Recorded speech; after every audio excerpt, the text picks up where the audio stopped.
நம்ம சென்னை பாரிமுனையில கிட்டத்தட்ட 400 வருஷ பழமையான முருகப்பெருமான் திருத்தலம் இருக்கு. எங்க இருக்கு தெரியுமா? நம்ம ராசப்பா செட்டி திரு. இங்கதான் நம்ம அருள்மிகு கந்த சுவாமி திருக்கோவில் இருக்கு.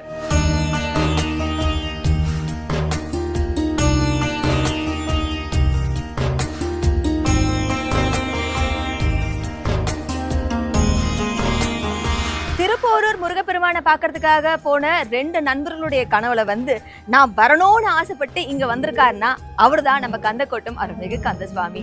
திருப்போரூர்ல ஒரு சமயம், அதாவது கிட்டத்தட்ட ஒரு 400 வருஷத்துக்கு முன்னாடி பாளையக்காரர்களுக்கும் மராட்டியக்காரர்களுக்கும் பெரிய பிரச்சனை நடந்துட்டு இருந்தது. அப்போ திருப்போரூர் திருக்கோவிலுடைய ஆட்சியாளரா இருந்த பொன்னம்பல தம்பிரான் என்ன பண்ணாங்க, முருகப்பெருமானை எப்படியாவது பாதுகாக்கணும் அப்படிங்கிறதுக்காக உற்சவமூர்த்தியை பத்திரப்படுத்திட்டாங்க. மூலவரை திற போட்டு மூடி வச்சுட்டாங்க. அந்த சமயத்துல மராட்டியக்காரர்கள் எல்லா வீடுகளுக்கும் போயிட்டு கொள்ளை அடிச்சிருக்காங்க. அதே மாதிரி கோவிலுக்குள்ளேயும் எல்லாத்தையும் சுருட்டிட்டு போயிருக்காங்க. அப்போ முருகப்பெருமான் என்ன பண்ணாரு, யார் கண்ணிலையும் நான் படக்கூடாது அப்படிங்கிறதுக்காக திருப்போரூர்ல ஒரு புத்துக்கு கீழே போய் ஒளிஞ்சுக்கிட்டாங்க. அதுக்கப்புறமா அம்பலவான தம்பிரான் ஆட்சியாளரா வந்தாங்க. அப்ப அவருடைய கனவுல போய் முருகப்பெருமான் சொன்னாங்க, இந்த மாதிரி நான் வெளியே வரணும், எல்லாரையும் பார்க்கணுங்கிறணும். ஆனா அம்பலவான தம்பிரான் இது ஒரு கனவு தானே அப்படிங்கிற மாதிரி விட்டுட்டாரு. அந்த சமயம் தான் நம்ம வேலூரை சேர்ந்த மாரியப்ப செட்டியாரும் நம்ம கந்தப்ப ஆச்சாரியாரும் நண்பர்களா இருந்தாங்க. அப்போ அவங்க ஒவ்வொரு மாசமும் திருப்போரூர் திருக்கோவிலுக்கு கிருத்திகை அவங்க தரிசனம் செய்யறதுக்காக போவாங்க.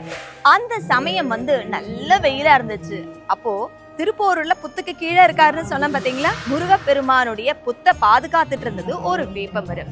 அங்க போய் கொஞ்ச நேரம் இலப்பாறலாம் அப்படிங்கிறதுக்காக இந்த நண்பர்கள் மாரியப்ப செட்டியாரும் கந்தப்ப ஆச்சாரியாரும் போய் படுத்துக்கிறாங்க.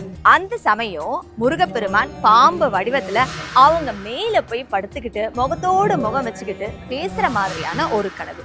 அதாவது இந்த மாதிரி நான் புத்துக்கு கீழே ஒளிஞ்சுக்கிட்டு இருக்கேன், நான் எல்லாரையும் பார்க்கணும், எல்லா மக்களுக்கும் அருளை கொடுக்கணும் அப்படின்னு கேட்கிறாரு.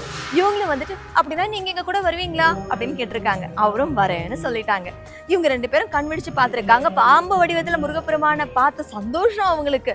அவங்க புத்துக்கு கீழே பார்த்தப்போ, இவ்வளோ பெரிய முருகப்பெருமானை நான் எப்படி தூக்கிட்டு போக முடியும், நீங்க ஒரு 10 நாள் குழந்தையா எங்க கூட நீங்க வருவீங்கன்னா நாங்க உங்களை கூட்டிட்டு போறோம் அப்படின்னு சொல்லவே, சுவாமி அவங்க கேட்டதற்கு இணங்க 10 நாள் குழந்தையாவே மாறி அவங்க கூட வந்துட்டாருங்க. அவர்தான் நம்ம கந்தக்கோட்டத்துல இருக்கக்கூடிய அருள்மிகு கந்தசுவாமி. எத்தனை பேர் நம்ம சென்னையிலேயே இருந்துகிட்டு கந்தக்கோட்டத்துக்கு வராம இருந்திருப்போம். இதுக்கப்புறம் நீங்க வர இருப்பீங்களா? கண்டிப்பா நீங்க வாங்க, கந்தசுவாமி அருள் உங்களுக்கு கிடைக்கும்.